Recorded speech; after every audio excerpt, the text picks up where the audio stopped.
Hi, I'm Steve. I'm from the Centre for Sustainable Energy. We're here today to look at this beautiful old house to see if it would be suitable for a heat pump or not. So there are many things to think about when it comes to fitting heat pumps in houses. So we'd have to look at the fabric of the building, its condition, and then we'd have to look at the services, the radiators, and practical things like, is there space for a water tank or not?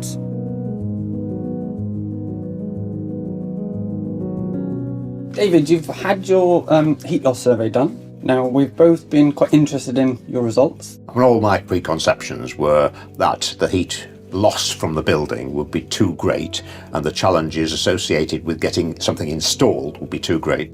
I have changed my mind thanks to the survey, but... Okay, well, that's why we do the survey, but that's also why we do sort of more of a walk-around survey to consider some of the practical things as well. We know if we're going for a heat pump, obviously that means we could get rid of the gas boiler. That's what the heat pump does. It's a bit like a boiler. With the heat loss survey showing that you actually require 7 kilowatts of heating. So that means we've obviously got big potential reduction here.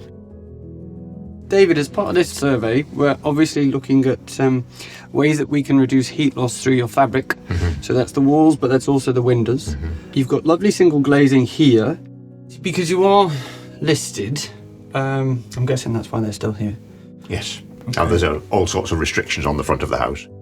It did come up on your survey that you are losing quite a bit of heat through air losses, so that's why it's sort of really important to reduce those drafts where we can. What things have you already done to sort of try and improve the performance of the windows? In the original thermal imaging survey, there was a lot of air escaping through these windows and carrying heat out with it. As a result, we were recommended to put in anti-draft measures. And if you see here, there's a brush underneath there, and down the centre there, there's a brush. If you did want to do anything more to sort of, I don't know, try and reduce the size of the heat pump required, is there anything else you would think about for this window? Yeah, there are two. Clearly one could put a blind in, and we've got blinds in these two rooms. Okay. And in addition, we could put secondary glazing in. I've got a problem with secondary glazing because of access to air and getting it in the summer. But the obvious thing and a very cheap solution is a blind.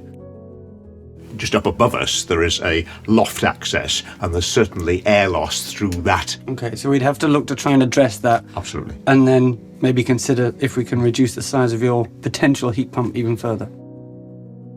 Your existing hot water tank, so if we did make the switch to a heat pump, you're probably going to end up with a new one. That's certainly an area I'd like advice. The reality is that I looked at pictures of these big tanks and they are much bigger than that.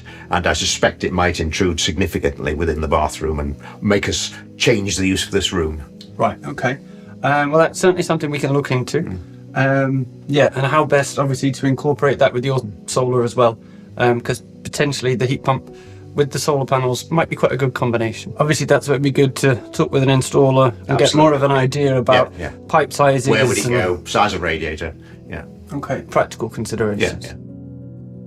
All houses are unique. This one, as you can tell, is quite an old one, so it does have its own unique challenges. That's why we insist on looking at the whole house and doing a heat loss survey, because it then enables us to consider how everything works together. So we just now need to consider the practical side of things and hopefully work with David to come up with a suitable plan for his house.